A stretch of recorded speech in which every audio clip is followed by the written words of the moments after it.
Hi hello నమస్తే అండి. Welcome back to our channel. ఈరోజు వీడియోలో నేను మనకి 2024 సంవత్సరంలో ఎన్ని మాఘ ఆదివారాలు వచ్చాయి, ఏ తేదీలలో వచ్చాయి, అసలు ఈ మాఘ ఆదివారాల ప్రాముఖ్యత ఏమిటి, అలాగే ఈ మాఘ ఆదివారాల్లో మనం ఏ దైవాన్ని పూజించాలి, ఏ విధంగా పూజించాలి అనే విషయాలన్నీ కూడా నేను ఇక్కడ వీడియోలో అయితే క్లియర్గా చెప్తానండి. ఎవరు కూడా ఎక్కడ కూడా వీడియోని స్కిప్ చేయకుండా చివరి వరకు చూడండి. మాఘ మాసంలో వచ్చే ఆదివారాలను మాఘ ఆదివారాలని పిలుస్తూ ఉంటారండి.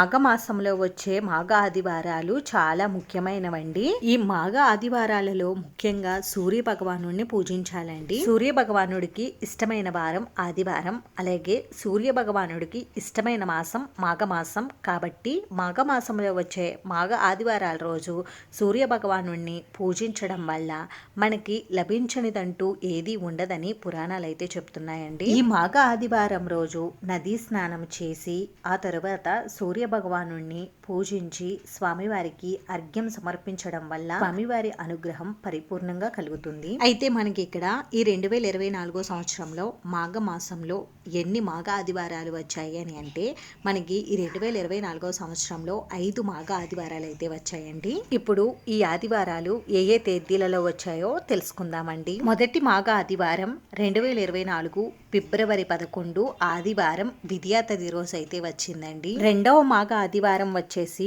ఫిబ్రవరి 18వ తేదీన అయితే వచ్చిందండి. ఆ రోజు తిథి వచ్చేసి నవమి తిథి. మూడవ మాఘ ఆదివారము ఫిబ్రవరి 25వ తేదీన వచ్చిందండి. ఈ రోజు తిథి పాడ్యమి తిథి. నాలుగవ మాఘ ఆదివారం వచ్చేసి మార్చి 3వ తేదీన వచ్చిందండి.